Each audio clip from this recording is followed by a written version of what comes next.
आप सुन रहे हैं खौफनाक रातें, रियल हॉरर फाइल्स, और मैं हूं आपका होस्ट प्रवीण अंधकार। आज की कहानी एक ऐसी जगह की है जहां अगर आप कभी रात में गुजरे तो हो सकता है कोई आपको देख रहा हो, लेकिन आप उसे कभी देख ना पाए। तारीख थी 14 मार्च 2026।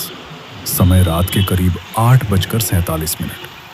भोपाल के केरवा डैम के पास सैर सपाटा रोड से होते हुए नीलबढ़ की तरफ जाने वाला सुनसान रास्ता। दिन में ये रास्ता जितना खूबसूरत लगता है, रात होते ही उतना ही खामोश और डरावना हो जाता है। उस दिन मैं और मेरे 3 दोस्त अजय, रोहित और समीर पूरे दिन घूमने के बाद वापस शहर की तरफ लौट रहे थे। हमने दिन भर झील के किनारे, जंगलों के पास और उस पुराने पुल के आसपास काफी फोटो खींचे थे।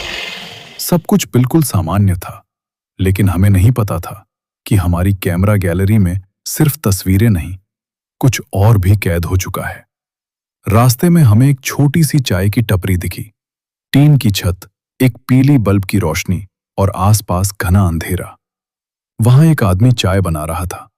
उसका चेहरा थका हुआ था, आंखें गहरी और अजीब सी खाली।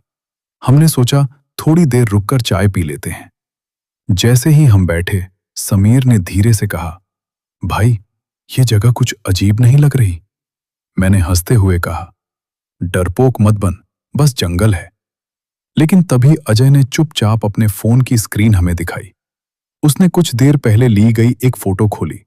उस फोटो में झील के किनारे दूर एक सफेद कपड़ों में खड़ी एक लड़की साफ दिखाई दे रही थी। हम सब एक पल के लिए सन्न रह गए, क्योंकि जब हमने वो फोटो ली थी वहां कोई नहीं था। हमने चाय वाले से पूछा, भाई, यहां कोई रहता है क्या आसपास? वो कुछ सेकंड तक हमें घूरता रहा, फिर धीरे से बोला, रात के बाद यहां कोई नहीं रुकता। उसकी आवाज में अजीब सी ठंडक थी। हमने फिर पूछा, ये लड़की?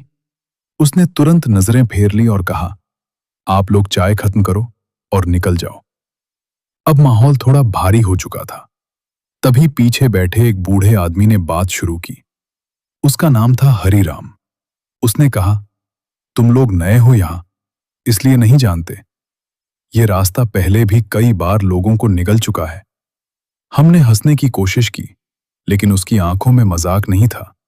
उसने बताया, करीब 10 साल पहले इसी रास्ते पर एक लड़की की मौत हुई थी। नाम था नेहा। वो अपने दोस्तों के साथ घूमने आई थी। रात में लौटते वक्त वो अचानक गायब हो गई। अगले दिन उसकी लाश झील के पास मिली, लेकिन उसके चेहरे पर एक अजीब सी मुस्कान थी, जैसे मरते वक्त भी वो कुछ देख रही थी। कहानी सुनकर हम सब थोड़े असहज हो गए, लेकिन फिर भी हमने सोचा कि ये बस एक लोकल अफवाह होगी। चाय खत्म करके हम वापस गाड़ी में बैठे। समय हो चुका था रात के 9:32। जैसे ही हमने गाड़ी आगे बढ़ाई, अचानक हमारी गाड़ी के सामने वही लड़की खड़ी दिखी। सफेद कपड़े, लंबे बाल और चेहरा झुका हुआ। ब्रेक इतनी जोर से लगे कि गाड़ी लगभग फिसल गई। हम सबके दिल की धड़कन तेज हो गई। रोहित ने हिम्मत करके हॉर्न बजाया, लेकिन वो हिली तक नहीं। फिर धीरे धीरे उसने अपना चेहरा ऊपर उठाया। उसकी आंखें पूरी काली थीं और चेहरे पर वही अजीब सी मुस्कान। अजय चिल्लाया, गाड़ी पीछे ले। लेकिन जैसे ही मैंने गाड़ी रिवर्स करने की कोशिश की, इंजन बंद हो गया। चारों तरफ सन्नाटा, सिर्फ हमारी सांसों की आवाज। तभी गाड़ी के शीशे पर किसी ने जोर से थपथपाया। हम सब उधर देखने लगे। वहां कोई नहीं था। फिर दूसरी तरफ से आवाज आई, फिर पीछे से, जैसे कोई चारों तरफ घूम रहा हो। समीर ने कांपती आवाज में कहा, भाई, वो गाड़ी के अंदर आना चाहती है। उसकी बात सुनकर मेरी रीढ़ में सिहरन दौड़ गई। तभी अचानक गाड़ी का दरवाजा अपने आप खुल गया और ठंडी हवा का एक झोंका अंदर आया, और उसी के साथ वो भी। हमने उसे नहीं देखा, लेकिन उसकी मौजूदगी महसूस हो रही थी, जैसे कोई हमारे बिल्कुल पास बैठा हो। अजय अचानक चिल्लाया, मेरे पीछे कौन है? और उसी पल उसकी गर्दन अजीब तरीके से मुड़ गई।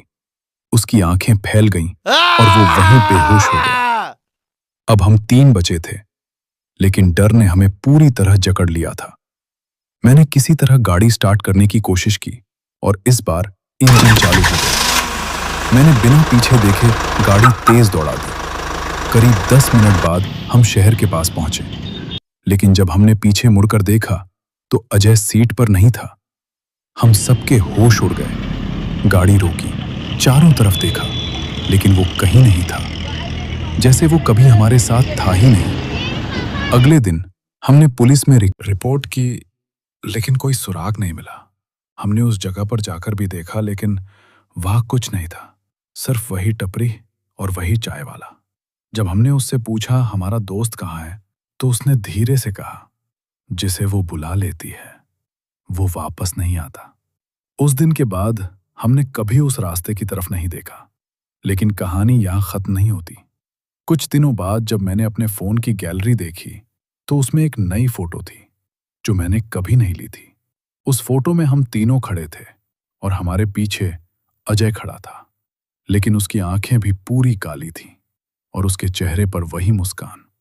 और सबसे डरावनी बात, उस फोटो के कोने में वही लड़की खड़ी थी, हमें देखती हुई। अगर आप कभी उस रास्ते से गुजरें, खासकर रात के 9:32 के बाद, और आपको दूर कोई सफेद कपड़ों में खड़ा दिखे, तो गलती से भी मत रुकना, क्योंकि हो सकता है वो आपका इंतजार कर रही हो।